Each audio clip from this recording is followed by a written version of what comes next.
Hello and welcome to this Labour Social Special with me and Terry Christian. How you doing, Good Tata? evening. Very good. Look, there's the posh Jimi Hendrix picture. There's a John Lennon. Oh, brilliant. Blocked by the man. There is Nice. Mayfield. Nice, Otis nice, Redding. nice. Have Nice. a look at my house. Did they all go to private school? No, let's get into this. Right, so basically... I'm getting so much sick at the moment because I talk about this, and the school Yeah. I went to, St. Bede's College in Manchester, was an out-and-out 11 plus all boys Catholic grammar school. Yeah.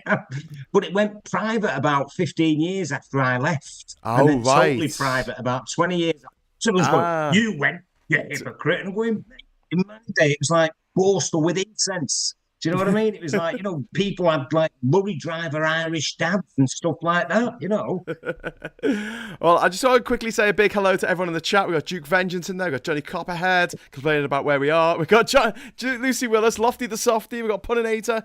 We've got Billy Kershaw saying Booge. We've also got Eric Dawson, Davison, and Pete's Music and Cameron LP. Hello, everybody. So, yes, well, what we're going to talk about, basically, is a few years ago, I think it was during lockdown, I was getting bored, and I just thought, everyone in charge of this country just sounds really posh.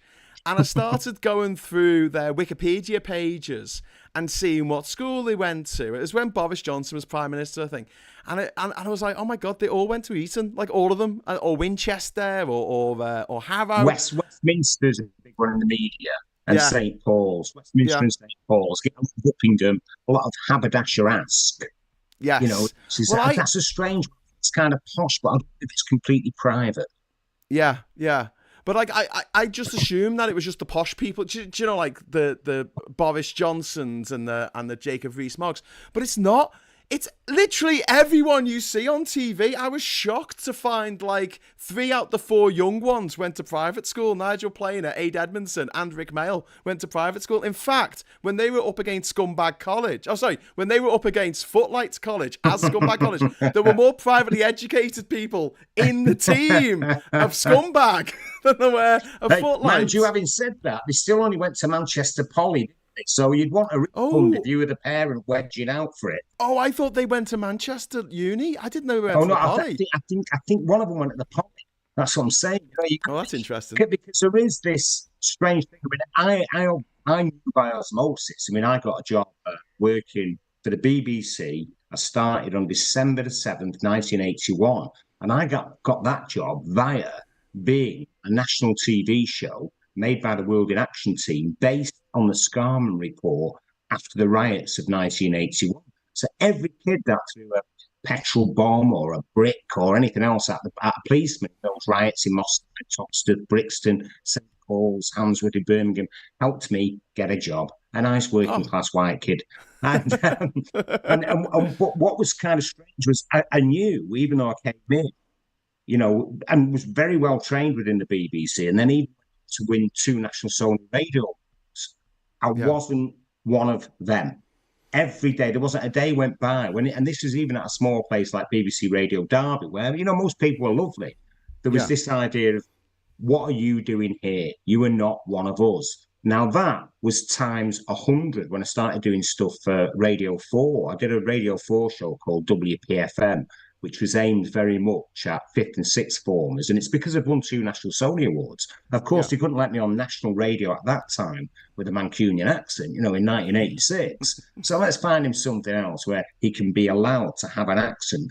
And after the very first show I did, some old lady rang in from Tunbridge Wells type thing and went, can't you do something about that chap with the awful left-wing accent? The left-wing accent! That's where I came from, left-wingshire. You do have a left-wing accent, Terry. So do I. We have left-wing accents. but it was kind of crazy. It was almost like something out of Monty Python to me. I thought, and then after that, they said, as they were like laughing it off, they sent me for voice training, and I said, it's not elocution lessons, is it?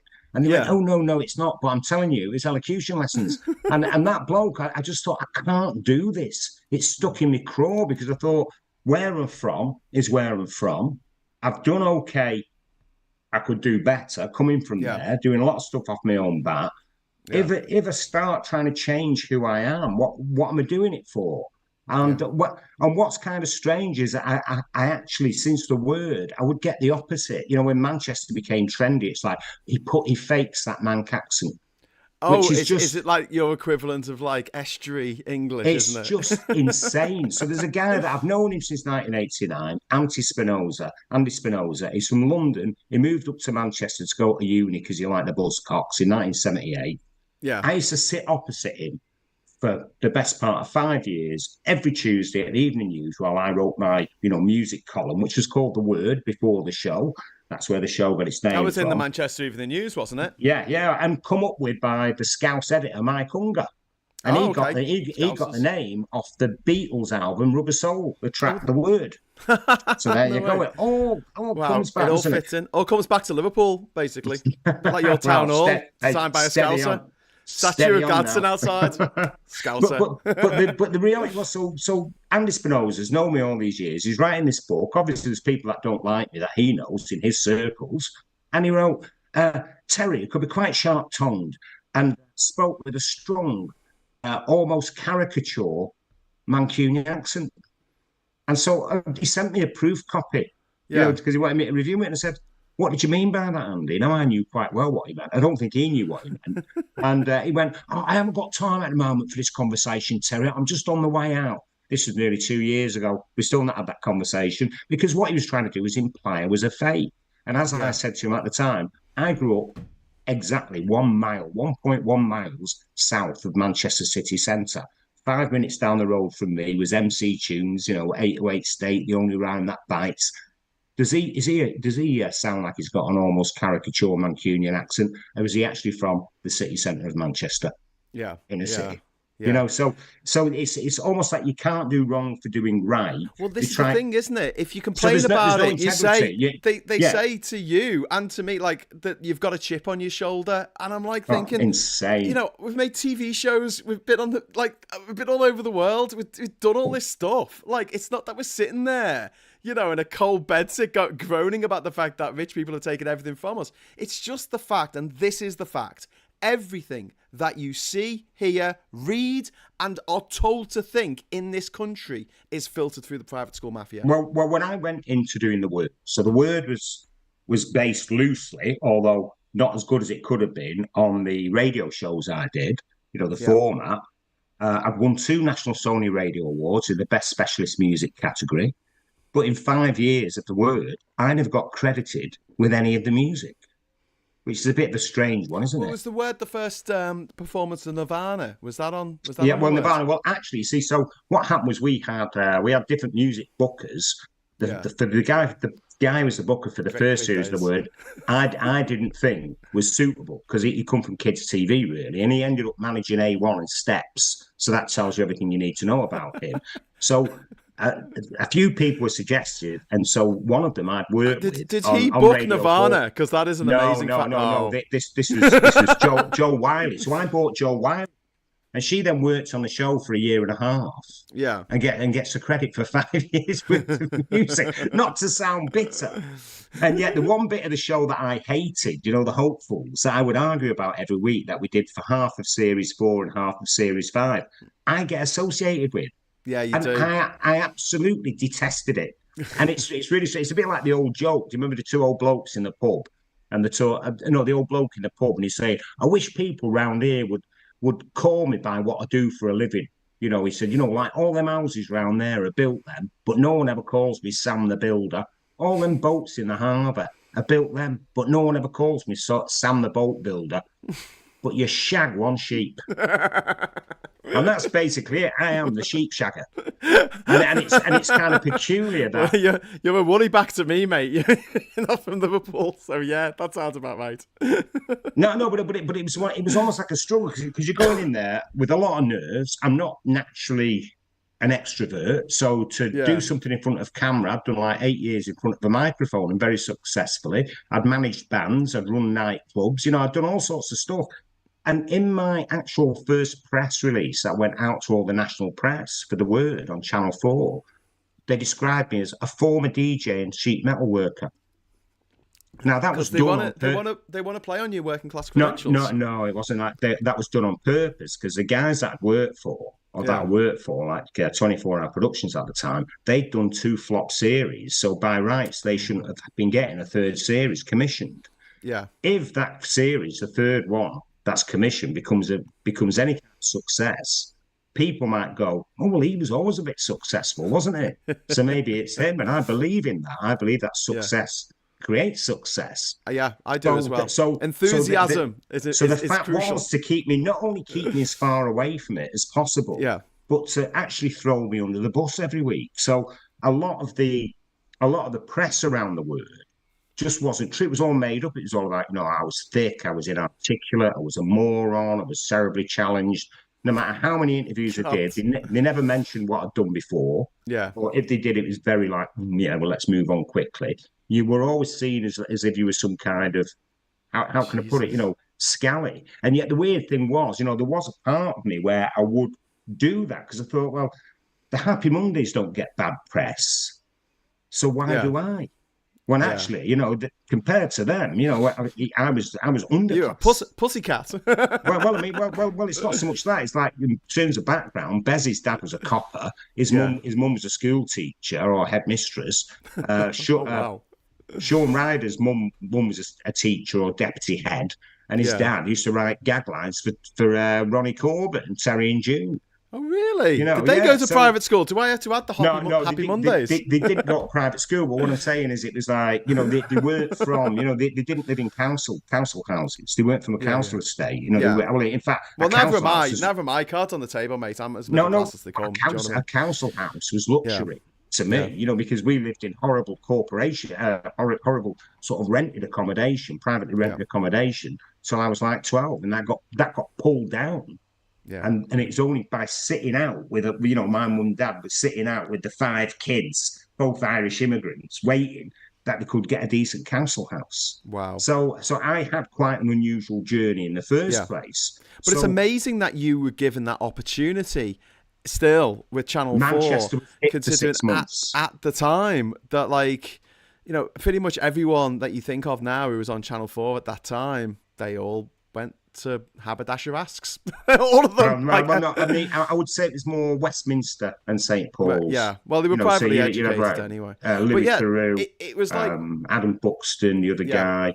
This isn't detracting from what they do, but no, I love Adam and Joe, Adam Buxton and Joe Cornish. I love them, but like in the 90s, I watched Takeover TV. They would know everyone if they had an idea. I'd watch that and I'd go, I could straight through the front door. They could go straight through the front door, and it inspired me to become a filmmaker. It inspired me to pick up a camera and start making funny little comedy sketches and stuff.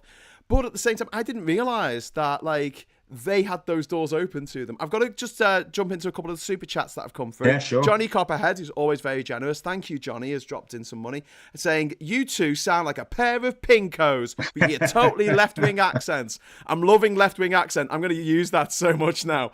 Craving Beer's just dropped in £10. Thank you very much, Craving Beer.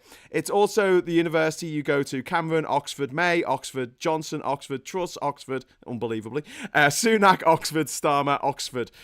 Indeed, that is true. But also, yes, but also, there's a catch to that as well. Getting into Oxford or Cambridge, because I went to an old-fashioned Catholic grammar school, and we get maybe 2 or 3 pupils a year into Oxbridge, but they were always doing classics because very few schools did Latin and ancient Greek.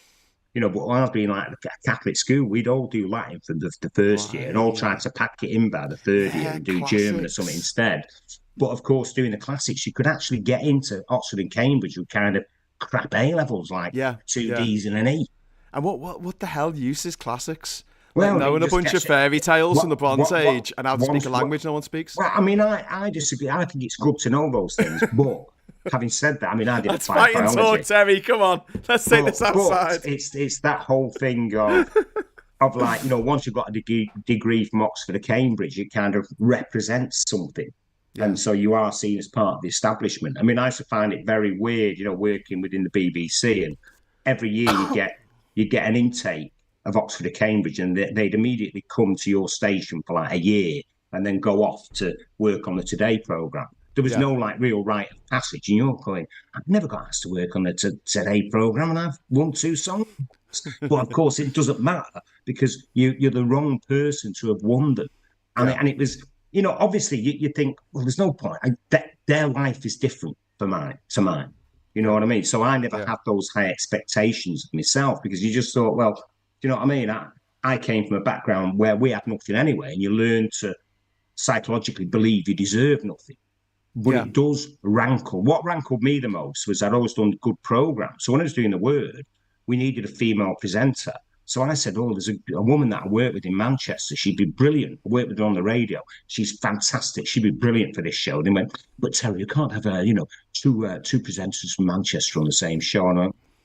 And then when we had two presenters anyway, and they wanted a third presenter, another woman, then they were auditioning again. I said, well, you should have auditioned this girl from Manchester. She's fantastic. She's really funny, blah, blah. Yeah, but Terry, you can't have two. Even though they would have they never worried about having two from London. No. And then, of course, two from the same school. She eventually broke into TV in her own right. But I still think Caroline Aherne would have made a great presenter of The Word. Wow. And taken Caroline Aherne direction. But the people that they'd bring in and the people that they'd have working on the show. She was an absolute legend, Caroline Aherne. My sidekick on the radio, who I gave a slot on the radio to, right, for 8 months, trained him up, was really good. John Ronson. Oh, really? They managed theirs at Goats, that guy? Yes. They wouldn't even give him a researcher's job on The Word. Wow. Because he's from a normal background. Is he from a normal background? Well, no, he's not. No. Well, is he on the list? Normally if your mum and dad are millionaires. I was really impressed with the fact, because I didn't know that much about him. He managed a man from Del Monte in Manchester who were like Smith Spann's third favourite band at the time. They were a good band, the man from Del Monte. You're my third favourite band. Yeah. So John was managing there. And he got the bullet because he fell out with the lead singer, Mike West. Yeah. And what happened was, so John was at a bit of a loose end. So I saw me and Marion Buckley, this girl who was the assistant editor of City Life magazine, we took him under our wing. And so I was impressed when he was signing on and bought a flat next door to Manny out, the Stone Roses, kind of cash, But I think his mum and dad have got a few quiddies. I don't know, the Sugar Barons or something like that from Cardiff. Sugar Barons, slavers, great. The more you've got, the more you get. Well, you know who sponsors the Tory Party conference, don't you? It's Tate and Lyle. Anyway, moving swiftly on. Listen, I've got a question for you, and it's also a super chat. So thank you very much, Puninator, for the super chat there, mate. You've sneakily got me pimped out, haven't you? I'm pimping you out. Yeah, I'm pimping you out for questions. I owe you a drink, mate. Off topic for Terry. Given your history in journalism, how would you advise Labour in fixing the inherent bias in the mainstream media in this country? Well, funnily enough, I tried to have a chat about this with Andy Burnham when he was a culture secretary years ago. But it's one of those that's hard for them to grasp because they're relying on the people who already run it. So it's a bit like my press on The Word. If I wanted good press, I would have had to have paid £1,500 a month. This would be back in August 1990. To one lot of public school boys to stop another lot of public school boys from slagging me off. And so they're caught in that crossfire a bit, Labour. I think they've got to bring in Leveson too. They do. Keep everything quiet for now. Bring in Leveson too. Get control of the press in this country and just get things done. I mean, there's plenty of work to be done, but it's kind of, you despair sometimes because you think, well, it's even like with Blair, he didn't have to be so scared of the right-wing press as he was, because I suspect in 1997 anyone would have won that election because people just. But we thought that in '92. We thought they were on the ropes in '92. Well, the economy was crap. There was a recession. I mean, just everything was going down the pan. And but it was kind of patchy. So I was working in Derby, Nottingham, the East Midlands haven't been as badly affected by Thatcherism as the North had been, and Wales and places like that. So in a weird way, because they still have the nationalised industries like Rolls-Royce, British Rail Locomotive in Derby that paid decent money because they were kind of semi-skilled jobs. That always made me laugh, by the way, the semi-skilled jobs thing, because they'd have to do a 7-year apprenticeship to do what they did. I'd walk into Radio Derby, about two weeks of learning to use a desk, and I'm allowed to speak, but I was seen as a professional, a skilled worker. 2 weeks to drive a desk, open a pot and go, and that was a new record by. Although I did do political interviews, I did quite a lot of them. Did Norman Tebbit, actually. Oh, did you? Keith You interviewed Joseph, Norman my Tebbit? sweet. Bloody hell. Yeah, back in '82, I interviewed everybody. And Matthew Parrish, which is weird because he was one of our local MPs. Give him a right rough time. Then the next thing you know, I'm being interviewed with him on Radio 4 for Great Lives about a year, maybe 2 years ago. We're doing Tony Wilson on Oh, Great wow. Lives. Did he know Interesting Tony? episode. Did he know Anthony H. Wilson? No, he didn't. He didn't. I mean, the thing with Matthew Parrish is he's weird. like, he's one of those, when you met those kids who were 25, but they acted like they were 65. Yes. They would find, Frank Sinatra, that's a bit racy. But I actually did hear him talk about, well, I was never really a fan of Frank Sinatra. I mean, how old's Matthew Parrish? About 65. He goes, I was never really a fan of Frank Sinatra. I always conjured up images to me of people in nightclubs smoking and drinking and being sleazy. Oh my God! Okay. He must have just hatched at the age of 45. Sarah, thank you very much, Sarah S, for the super chat. Evening to you both. Good evening to you as well, Sarah. And someone's asked what happened to Mufti. I thought it was Hufti. Was it Hufti? Yeah. I don't know. I did go out. I did some late night phoning, filling in for Metro Radio in Newcastle. I used to fill in for a guy called Alan Robson on a show called Night Owls, which everyone listens to. I've never done a radio show and been walking down the street the next day and going, "Wait, Terry, I heard you last night. You had some great idiots on and stuff like that." But I'd go on, and obviously Alan Robson's, regulars weren't that keen. When's Alan coming back? I said, "Oh, he's left, love. It's me now." So the last time I did it was 2 weeks before the FA Cup final, Man United Newcastle in 1999. And so I went out for a drink with Hufti. So she was always a good laugh. So she was a big Newcastle fan. And again, a South Shields girl of Polish descent. And another recovering Catholic like myself. She had a great Catholic shrine in her house. In her rented house, she had like a fireplace with all statues of the saints and stuff like that in it. Fantastic. I'd love to get hold of them, because I'm doing my show in Edinburgh and I need to collect some more proper icons, but a lot of them have been thrown away and they don't make them anymore because people aren't as what's the word for it now? Aren't as morally superstitious as they used to be, Where's all the big Sacred Hearts of Jesus? Where's those infant statues? And also people turn a blind eye to Boris Johnson's infidelity and Trump in America, and they call themselves Christians, and they're like, they go to church, and you're like, well, mate, if Jesus comes back, Thatcher sacked Cecil Parkinson, didn't she, for getting his secretary up the duff? Did he? Oh, and then going on the run. No, do you remember he was married and he got his secretary up the duff, and I think she made him resign, but she was really upset about it all. Yeah, Cecil Parkinson. Because she'd just been banging on about Victorian values at the time, and then he does that. I've got to give a shout out to Johnny Copperhead again. Thank you very much for the super chat. Kudos to Craving Beer, who's in the chat here, for the gratuitous C6 Steve quote. C6 Steve. I was going to go and see him at the Apollo. Yeah. I saw them down in Bristol at the Great Escape Festival in 2007, 2008, something like that. Well, Manchester's version of C6 Steve, the legendary Victor Brock, died just over a year ago now. Oh wow. Oh, everyone who's cool's dying, which is painful. We've got some more questions about the words coming in. We're supposed to be talking about private schools, but we're not. We're talking about Terry Christian. But I mean, I did a book. And I don't want to plug it because, it's been out ages now. I don't want to plug this book, but buy his book. Buy it at my gigs, by the way. Don't go buying second-hand copies of it. And certainly don't get that weird Kindle edition because there's something dodgy about all of that. Yes. But this is basically a book about class in the media. And that's why, even though I got a little advance for it back in 2006, it hardly got any press. It got 2 reviews that were good, and one was in Scotland and one was in the Republic of Ireland, or Ireland, I should say.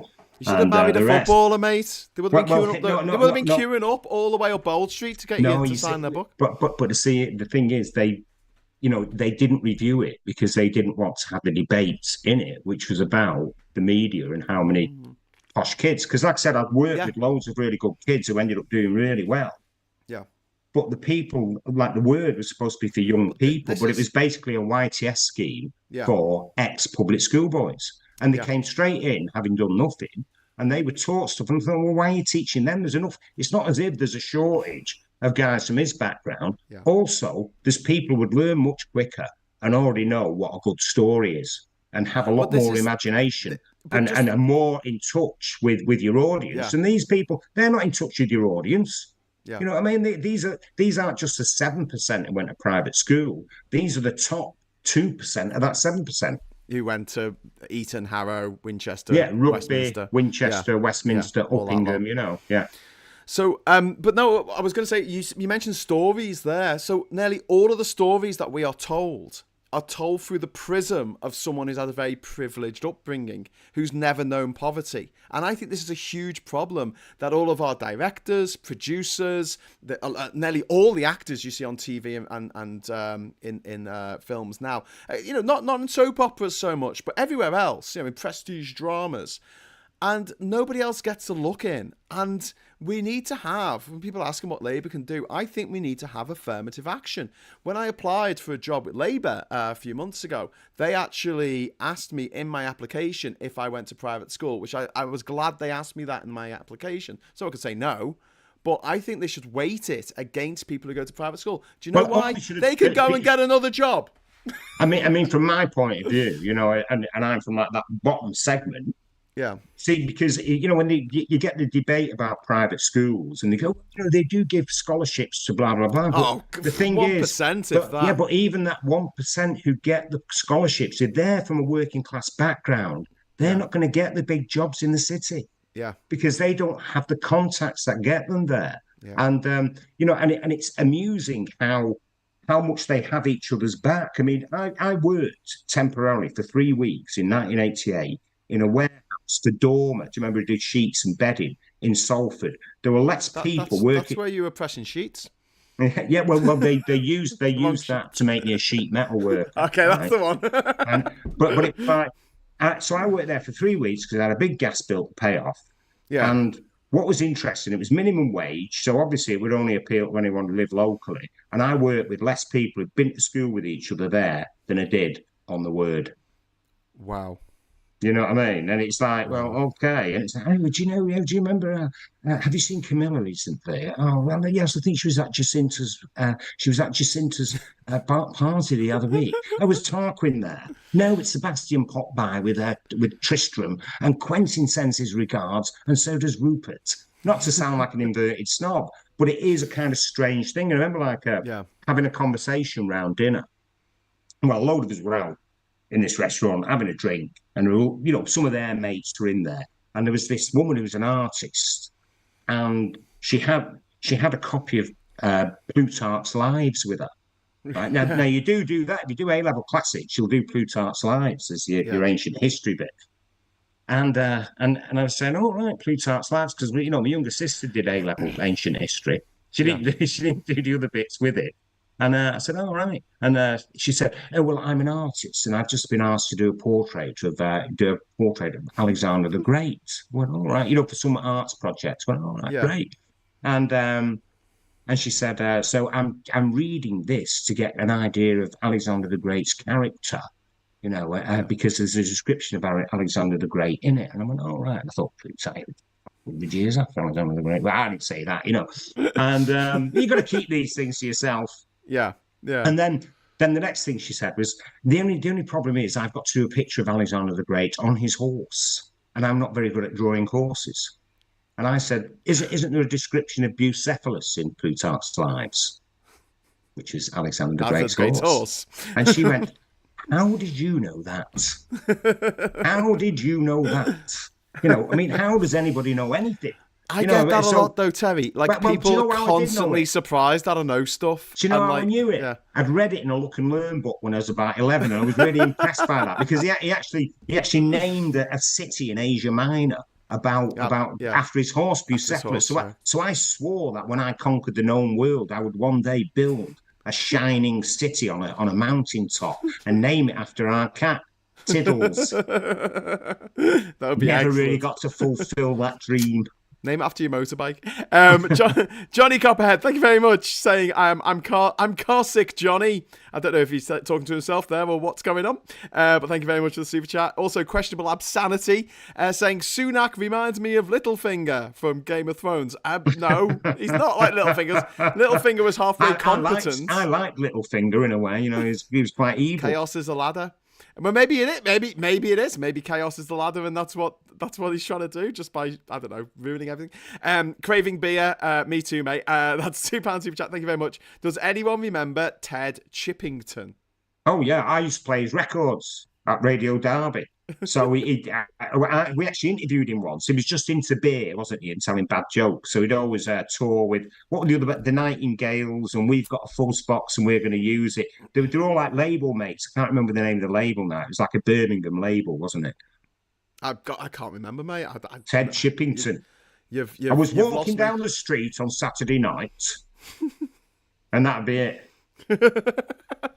You know, it'd be that sort of thing. You know. Yeah, and then he'd tell the same joke 3 times, and it was quite funny in a sort of weird way.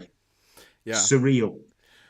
Cluster Bungle is saying growing up is realizing how rigged the system is. So I just want to bring this in here. Oh, sorry, I've just pressed something that made our screen disappear.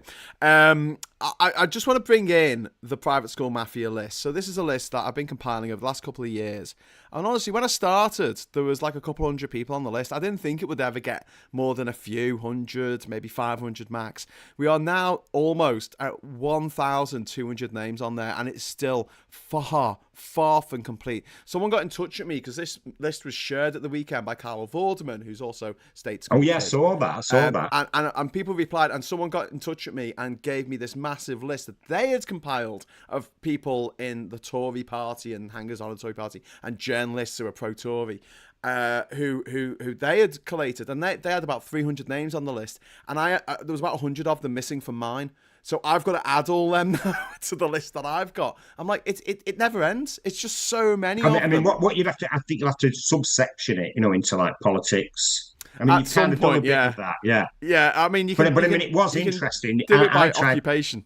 I was contractually obliged to do about a dozen interviews before every edition of The Word. And I hated doing it because no matter what I said would never be reported. They'd always make it up. They'd always make me sound as thick as they can, blah, blah, blah. Yeah. So I said to Neil Redding, who was looking after our press, I said, these are my conditions. I will do interviews with any of those papers, but I'm not talking to any public school boys. And it just killed them. They just couldn't do it. He wouldn't even. He said, I can't say that to them, Terry. I said, well, those are my conditions. And then what I started doing was I did this horrible thing, because obviously I'm from Old Trafford, and there used to be quite a few pubs near the end where I grew up. One of them was called the Wally, which is on the border of Old Trafford, Moss Side and Wally Range. And it got a reputation for being very rough at the time and full of like drug dealers. So I used to arrange to meet whoever it was. And, you know, once it was some, you know, very nice posh woman from the Daily Mail, and then arrive 45 minutes to an hour late and let them enjoy sitting around in the Wally pub. That's a bit sadistic, but yeah. You know, well, depends who it was. Actually, it was Julia Hartless Brewer. They could have afforded the drugs. I mean, I don't know. I can't remember. There was a few double, hyphenated names that I did that, but that became my kind of little speciality for a while. You know, like, let's get them in a really rough pub. Yeah. And let them hang around for ages before I turn up. When I get there, I say, oh, let's go somewhere else. You know, you can't buy me lunch in here. All they sell is peanuts and crisps. That's one way of doing it. Yeah, but I do feel like there is a bit of like that tourism, you know, the common people tourism of wanting to see how the other side lives. Well, no, they and then you've got the poverty porn shit of Jeremy Kyle. They really didn't want to do that. I was doing it to them to make it. I know. But I'm just saying that there is this sort of romanticism, and whenever they find one person who actually made it from the working class and actually did well for themselves, they either put them on a pedestal if they're Tory, and they say, this is a proof that we have social mobility. It's proof that if you work hard, you can achieve anything, which is bullshit in this country. But if they are left-wing, the media will go out of their way to knock them down. You look at Gary Lineker, you look at what they're doing to Carol Vorderman now, you know, that she's actually talking out. Well, I mean, back in my day, there was a big anti-Northern thing too. You know, they wouldn't even, that all the research showed that if you had a Northern accent, it was bad Yeah. for viewing figures and listening figures. And that was the Yeah. excuse at Radio 1. So in a weird way, what I proved was that that was wrong with the word, because we were getting a 50% audience share. Yeah. But because I banged on about it a lot, I never even got so much as a wet bank holiday weekend filling in on Radio 1. I mean, which is kind of crazy. Yeah. Yeah, You know, that's the way it given works, my isn't it? CV. Well, Yeah. CV, as I was saying, as I was about to say before, the important thing was in the Equalities Act in 2010, socio-economic background should have been a protected thing, right? Yes. But they won't do that because that breaks open that thing, because then I can go to various places and go, well, there's my CV. Why has he got a job and not me? I mean, I first noticed it when Simon Mayo, I just won my second Sony Award, and Simon Mayo worked 20 miles down the road from me at BBC Radio Nottingham. I mean, I'm a Manchester lad, but I was working at Radio Derby. Yeah. Got offered a job on Radio 1 and just walked straight in. Yeah. And you go, well, yeah, what Private School Mafia. You know, have I and Mark beaten somebody Commode, up? they do the movie shows, and that's something that winds me up. Like, if you are rich, you get a load of free stuff. So if you're rich already and you go into the radio, you can watch all the films you want. You get given all the CDs you want. Oh, I used to get all that though. Yeah, I know. My mum used to call it: the more you've got, the more you get. But they can afford it. They can, and for my sector, which is travel, like, it especially annoys me because you get these people who can afford to go to all these crazy places around the world, and they get the license fee payer to pay for it. And I'm like, that's not that. How are you taking money from working class people to send a toff to Kathmandu? That is just wrong on so many levels. And when we're finally given the chance, someone from a state school is finally given a chance to make a TV show, like, it's either Simon Reeves, he's got to go to Iraq, he's got to go to Somalia, that's his holiday, innit? Or it's Carl Pinkerton, they call it An Idiot Abroad. Thanks for that. Well, I mean, that was quite good. That what Carl did, and that was a great show. That was clever because he's from the racecourse estate in Sale. That's proper rough. But but obviously he knew what he was doing. That's a great sense. That's a very sort of Manx sense of humour as well. He is incredibly funny. He's one of the funniest people on TV, I reckon. But you see, again, it's by acting an idiot. It's acceptable. It's a bit like the old step and fetch it type thing, with black comedians in the USA back in the day. They were never allowed to address the audience directly, and they'd have to go, hey, Messer, I look over there and I saw, that kind of thing, and acting like really stupid. And one of them was always going to be dumb, and so it was like that, and that's where you're acceptable. So I was acceptable as being like as if I was somebody like, and I'd be portrayed as if that's what I was, and I wasn't. You know what I mean? It was quite peculiar. Yeah. But it's that discomfort that they're uncomfortable about the fact that they know that you have no one doing you favours to get anywhere. Yeah. But somehow you've got there and you're of value. And also your journey, because obviously when it comes to journeys, the envy that you get.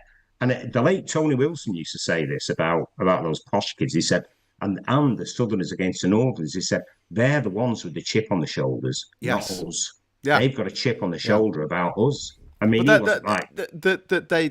terrified of real talent because it will show them up for the fact that not all of them. There are a lot of people who went to private school who are incredibly talented. I did a thing on Newsnight. A lot who are mediocre.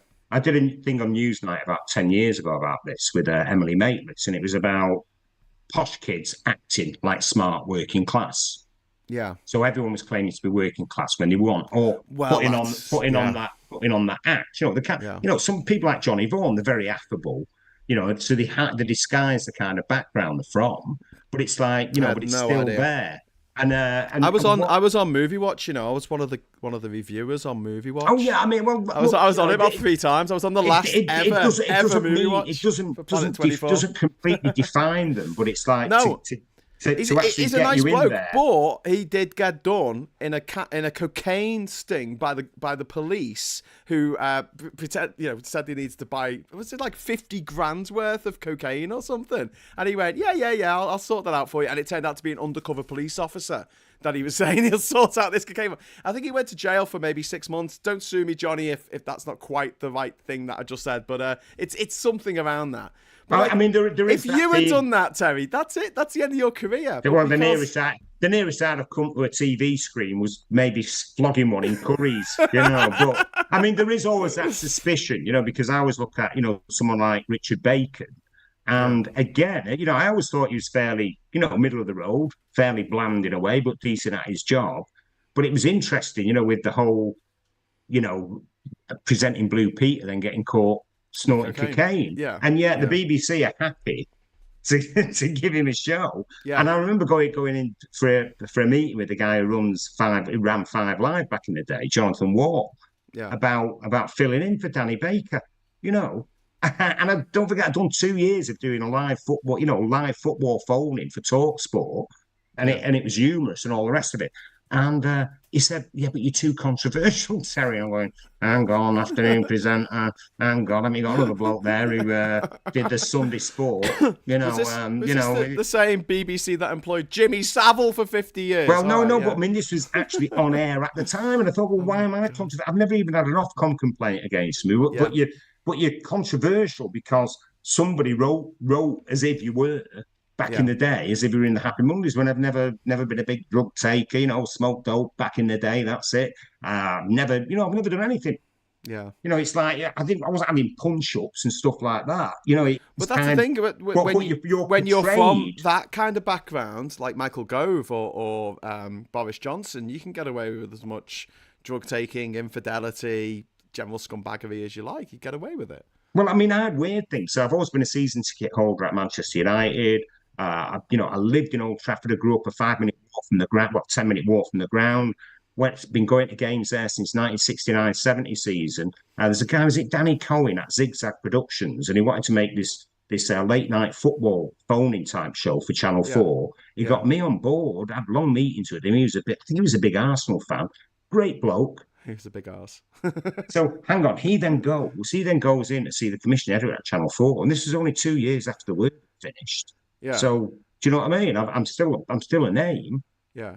And the commissioning editor that I'd never met in my life, and hadn't even been working in England for the last 4 years. I'd been over I'd worked for The Guardian before that. I'd been in the States for about 5 years. A guy called Stephen Keane said, "I don't see Terry Christian as a football person." That's the end of the conversation. And he couldn't believe it. It's that, Danny, because he's going, but hang on a minute. I know him.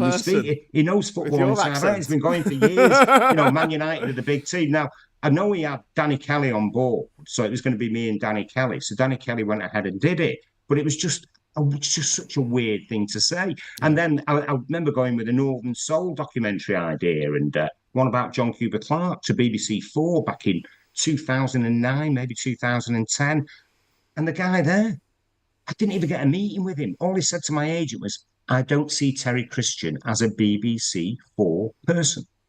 Yeah. Now, what are they basing it on? You're not posh. You're not posh. No, but everyone on Radio 4 is posh.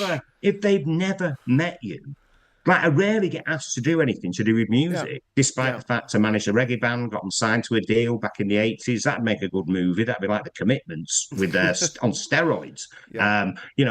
Ran nightclubs, promoted bands. Graham Park, before we went to the Hacienda, worked for me. Well, I'm surprised you're not on Radio 6, to be honest with you. Radio 6 would be more of a home for you. I did a week's filling in on Radio 6 and did very well. And the boss who gave me that filling in slot for a week, my last day was his last day. And then a new boss came in. I'm not going to mention him, but obviously I didn't get on with this guy. But it was quite interesting. When I did 6 Music, I had to go down to London for a week. I had to pay for my own hotel room. Oh, when they moved 6 Music up to Manchester, they're paying for them all to stay in a hotel. And you're going, well, hang on a minute, what's the difference? Yeah. Well, we'll come on to this. I've got a couple of super chats to get through. Tim Ballum, thank you very much for the super chat, mate. Really appreciate it. Thanks for adding my MP to the list, Graham. This was Richard Graham that I added. He went to Eton. Mm-hmm. He is the one who blamed women who wear short skirts and high heels for becoming rape victims. Blimey. Nice. What are they teaching in these schools? I don't know, but I think 16th century's on the phone. Yeah. And they want him back. The questionable absentee, thank you very much for the super chat, mate. There's nothing wrong with gala luncheons, lad. I've had more gala luncheons than you've had hot dinners. That's some questionable absentee. Puninator's asking you, thank you very much for the super chat, Puninator. Terry, given Sunak's terrible campaign start, what do you think his next big mistake will be? Oh, well, his next big mistake will be trying to say that that his Rwanda plane hasn't taken off because of Keir Starmer and woke lawyers, Yeah, and lefty everyone will know laws. that it won't. No, his big mistake will probably be winning the election, and then it'd be like, oh shit, I've got to deal with it all now, haven't I? Help. Help. Yoni, thank you very much for the super chat. What will be up next in the Sunak rake collection? It's the same sort of question. I think he's going to say that he's going to bring back the death penalty or something even madder than that. I mean, It's got to be mad. I mean, they're just getting worse and worse. I didn't think they could get any worse than David Cameron. I always remember what the late Christopher Hitchens described David Cameron as content free, didn't he? When asked Yeah. about him. Yeah. And then, and the whole Brexit, I mean, it's just ridiculous. I still think that was a fix to make it a kind, sort of an advisory and blah, blah. It was just a fix all the way down the line. And he was weak. He was wishy-washy. He wasn't about anything. I interviewed George Osborne when I was doing the breakfast. Gideon then on the on the BBC breakfast show when I was doing that for Radio Manchester back in 2006. Yeah. And the Tories were starting their campaign and stuff like that. And it was like, oh dear, this guy. And he came in trying to be all panicked. I used to love the word Terry. Well, I suppose he in between it, he'd come and watch that, wouldn't he? And sorry, I just felt a bit of a thing. Anyway, but I thought it's going to be one of those sort of interviews, mate. And then I just eviscerated him for like 10 minutes, saying, why would anybody, after Thatcher, after Major, and the state left the country, and why would anyone in their right mind ever vote Conservative again? And he was like, it just wasn't very good. And none of them and after what he did with austerity. But that's why they all avoid being in a situation where they can be challenged. Yeah. God, so useless. They actually get training in how not to answer questions. Yeah. And go off the point. And it's and there's too many of them. All those think tank people are the same. They just avoid the actual question. They'll never come straight up and go, we're funded by JCB. Tufton Street, think tanks, all of those, they're all private school mafia as well. And I know there's a few people that you can point to and say, well, they came from a state school. But they work for people or with people who went to private school. And the private school mafia stand as gatekeepers for the rest of us. First of all, you've got the different glass ceilings, haven't you? If you're disabled, that's one glass. If you're a woman, that's a glass ceiling. If you're gay or trans, that's a glass ceiling as well. And then there's this huge social glass ceiling that we don't seem to recognise in this country. And nobody is pointing it out. And that's why I'm at pains to point this out. And this is why I made the private school mafia list. Out, everybody's after you. Yes. It's okay if you're a bit middle class to talk about this. They'll semi-forgive that because you've got feet of clay.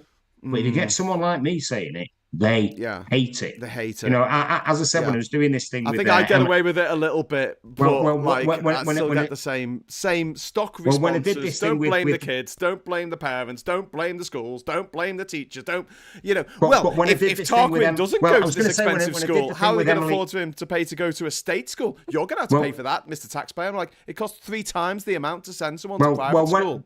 When I did the thing with Emily Matlis about, the posh kids pretend to be smart working class. Yeah. One of the things I said to her was the problem that they have is that they don't have the journey. So they can't say, like I could maybe, I could say my dad was a hospital porter. Now I'm a brain surgeon. It always sounds better than saying my dad was a brain surgeon and now I'm a brain surgeon. So it's that they haven't got. They're jealous of, and they know that it's rigged. They know that there's a class war on. Yeah. You know what I mean? But the thing is, they don't want anyone fighting back. I've got a fly on my camera. A fly just walked across the lens. That wasn't good. And we're just going to pop the private school mafia list onto the page, so you should be able to see it. So if you've got it, you probably won't be able to read this on your phone, but maybe if you've got a widescreen TV on, you'll be able to see it. The letters are quite small. But let's go through. This is the list. This is Al Murray, the pub landlord. There's Alistair Brownlee, the athlete. We've got Andrew Castle off LBC. We've got Anne-Marie Trevelyan, Tory MP. We've got Arlo Parks, the singer. So many people now in the music industry have got this posh background. Benedict Cumberbatch, no surprise to see his name in there. But Bill Oddie, Bill Cash, Bill Turnbull, R.I.P. Billie Piper, who you might not think of someone who's, that posh, but she is. Well, she ended up with Lawrence Fox, who's also very posh. He went to Harrow and got kicked out because he's a gobshite.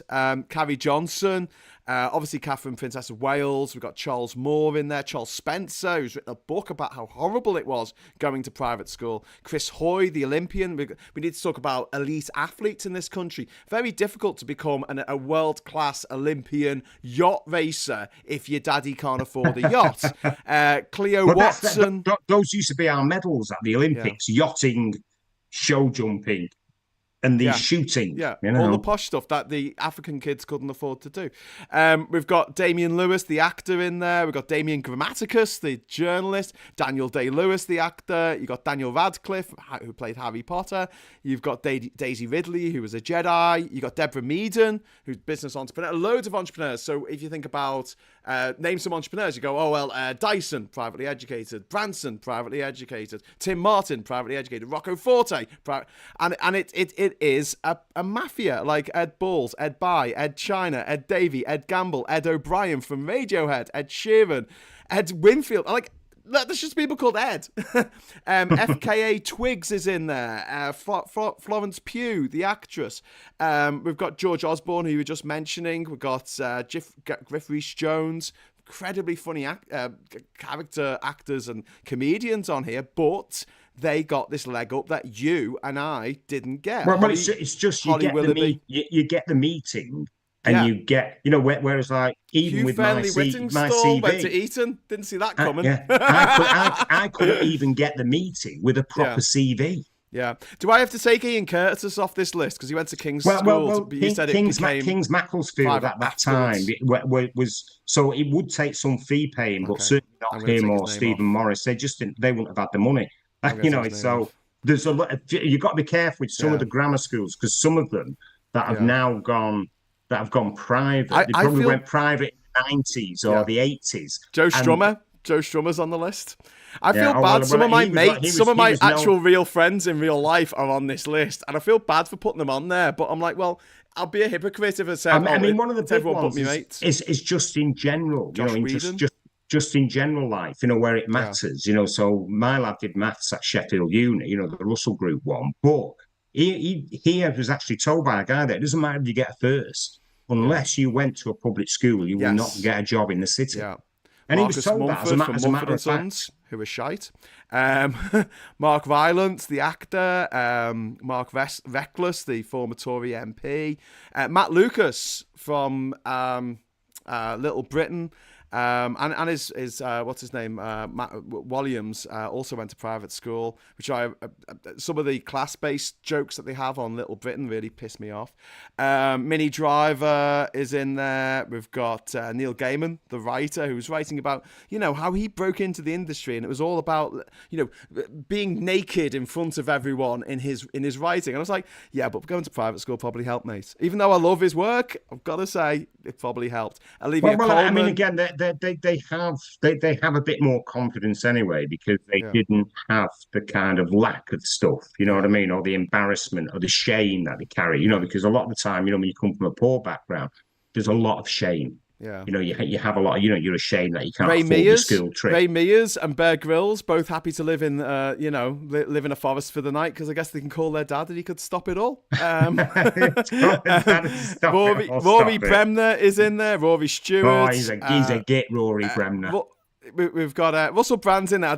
He went to Italia Conti Academy, so I don't know if he should be on the list, but I hate him, so I just put him on there anyway. Ruth Wilson is on there. Sandy Toksvig. You can watch an entire series of QI and not see a single person who went to a comprehensive school. Yeah, well, but you could probably do that with most of those kind of programs. And it's funny, there's like Simon Mayo, Simon McCoy, there's like Simon posh Pegg. comedy. Simon Pegg went to private school. God. Sophie Turner from Game of Thrones. Most of this cast of Game of Thrones went to private school. Stuart Lee, the comedian, I didn't have him pegged, but yeah, indeed, he went to private school. Tim Westwood, the bishop's son, Yeah, well, that alleged goes sex without offender. saying. Tom Swarbrick, another LBC presenter. Over half the LBC presenters went to private school. Victoria Derbyshire, who I really like. She's really great. Also, Zach Goldsmith, the disgraced former Tory MP. I mean, how much money they've got? You're not surprised. 1,000. But you see, there's more. So there's like 49. There's like the people who get asked to be MDs of big companies, like the guy, they sell clips for Channel 4 Screen Ocean, so the guy who runs that. They're all public school boys, and these are like jobs that pay a fortune. They don't need them. No, I need those jobs. I need those jobs. I don't have any money. Anyone could do those jobs. Yeah, I know. I want those jobs. I want my friends to get those jobs. They always get to fulfill their dreams. You know what I mean? And they don't need to. They're rich enough. They could all just not work. They could all just spend the rest of their life on a beach, chilling out, getting a tan, reading Hemingway on a hammock, drinking strawberry daiquiris. Why? Why do they have to take all of the jobs like the sense that of would power, elevate the rest of us? They like to say, and could you put a bit more in your book about your childhood and maybe a little bit less about your school days? That kind of thing. Why? Yeah. Who cares? I mean, if it's good advice, it's good, but it's that they can feel that they're important by micromanaging other people. Yeah. Which is odd. Who was the last F1 driver who came from a public school? I think by public school you mean state school there, Sarah, in the chat. Yeah, exactly. Also, Yoni, thank you very much for the €5 super chat. The reason the English are kept obsessing about various secret societies is to keep them from observing the public one in plain sight. Yoni's from Finland, where they have the best education system in the world because they changed the constitution, not just the law.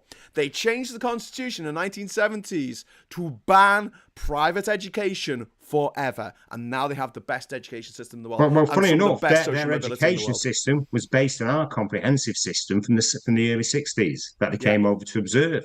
And the weird thing is, I've been tweeting about this the last few days, and everyone's going mental. Because they say, well, if they were bringing, is it VAT or whatever, on the public school stuff, and I just said, well, they can just cancel the Netflix, can't they, and have less cost of coffee.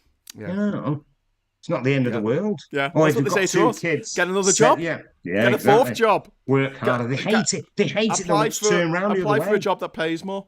And yet, half the people that are trolling you go, they probably went, they've got a grade 5 GCSE in basket weaving from, like St. Boot Boys. You know what I mean? They didn't go to public school, and yet they're defending the posh kids, which is really strange. Questionable Sanity, thank you very much for the super chat. He's just screaming at me, Bob Mortimer. No, I never said Bob Mortimer. He did not go to private school. No, he didn't. And one of the things about, I was watching the Rest is Entertainment today with not Matt Osmond, his brother, Richard Osmond, who went to a state school, and Marina Hyde, who went to private school. And they were talking about why British panel shows do really well over here, but they don't do very well in the States. And they said it's to do with the humour and stuff like this. And they mentioned the fact that when you've got Would I Lie to You, you've got that dynamic between Bob Mortimer being sort of, working class, and then Peep Show guy, what's his name? David Mitchell. David Mitchell being incredibly posh, because he is incredibly posh. And then on Have I Got News for You, you've got, obviously, Ian Hislop, who's privately educated, and then you've got Paul Merton. Well, I think he just went to grammar school, Hislop, didn't he? I don't think he went. No, he went to private school. Was it fee paying? He's on the list. He's on the list, Terry. I'm not taking him off the list. He's on the list. But yeah, thank you very much for the super chat there, Questionable Sanity. And also thank you very much to Craig A for the super chat. Thanks to my fellow Mank and Red in both senses for keeping up the fight. Hey, cheers, Terry. I predicted we'd win. Mate. I predicted we'd win and keep 10 hard. That's what I say. And getting the blame. All season we've not been able to play with Martinez and Varane at centre-back, and that's made a huge difference. And people who say, well, it's no excuse, I'm going, mate, I saw United lose 3-0 at home to Ranieri's Chelsea, outplayed. We played Roy Keane at centre-half. You've got to have a proper centre-half at centre-half. Yeah. Countdown to Power. Sorry, he's just going to talk about football, but Countdown to Power just made a good point. Was Darren Grimes on that list? He's been full on screeching panic about public schools being taxed on Twitter. No, he didn't, and he is actually a working class northeast Durham boy. Actually, he's like the kind of opposite of Dominic Cummings, who's also a Durham boy, but he was born into the landed gentry and went to the Durham School for Boys, which is very exclusive. It's a good grift, though, to get in the media. I mean, I've noticed that with... I was going to come on to this. Is it Dominique Samuels? Because she's just from Stretford. Yeah. You know, she's from about half a mile from where I grew up. And if you join the Tory side of things... If you're a young black girl from a working class background, what are your chances of getting on TV? Zero. Unless you say, I love the Tories, they're boss. Yeah, exactly. I love the status quo. Let's keep everything as it is. And they're all lazy. Everyone, all those poor people are far too lazy. Make them poorer, and then they'll have a reason to work. I hate that. I hate that argument as well. You know, when we talk about universal basic income, and they go, you can't give universal basic income to people because then no one will work. And I'm like, rich people who are born millionaires do not need to work. They can just charge people a tenner to look around their stately home, and that's all. And they can pay other people to do that job, or they can just watch their share portfolio grow in value. Our Prime Minister made £120 million last year. Not for being Prime Minister, but just because his share values went up for none of the work he did. Just because the value of his shares went up. That's not working. Being a landlord is not working. That's where they should be taxed a lot more. The problem with landlords now is there's just so little property available to rent. Yeah. Which the Tories have done that on purpose. They kind of... I mean, I think there's purpose and ineptness and not really caring. Yeah, but they know that if they build more houses, then housing prices will stay the same or go down. Housing prices have to go up. They would happily have us begging living on the streets, like they do in third world countries like in India or wherever. Yeah. They'd be perfectly happy with that. Yeah. And they would step over the dead bodies of the starved kids to get to work the next day. They don't care. Craving Beer, thank you very much for the super chat. Rich people's kids do well in life. Is it because of the school they go to or because of the intrinsic advantage of having rich parents? Bit of both. You've got the connections that come from the school that you go to and also the confidence that it breeds in you. You don't get too many people with imposter syndrome. It's connections. Who went to connections. Connections. But then once you want to join in your profession, if you want to be a journalist, you've got to do 2 years of internship. You can't afford to do that if you're working class living in London. If you want to be an actor, you've got to do 2 years of going to auditions every week to try and score your big part. You can't do that if you're working class. That barrier is there. And these are things that Labour need to address. So what it is we seem like moaners to them. You know what I mean? Because everything about their life is so positive anyway. And even like, when you make sense, they make you feel like you're moaning. So you go, well, I remember they wanted me to do a piece in front of a butcher's with a load of sausages on. For when I interviewed John Wayne Bobbitt, the guy who had his chopped off by his wife and sewn back on. And I said, well, that's a great idea. Has that come from what they said? Yeah. I said, it's a great idea, except for at the moment we're in Fort Lauderdale, Florida, on a Sunday, and it's August and 100 degrees in the shade. They won't have butcher shops over here like we have in England. I said, and also it's Bible Belt, so nothing will be open on a Sunday anyway. Yeah. Terry, you're being so negative. I said, well, no, I'm not. I'm making sense. And then the American camera crew said, no, Terry's right. Everything's shut. There is a butcher's about a 45-minute drive away, but it's, as he said, I said, it'll look like a branch of Iceland with canvas across it to keep the sun out.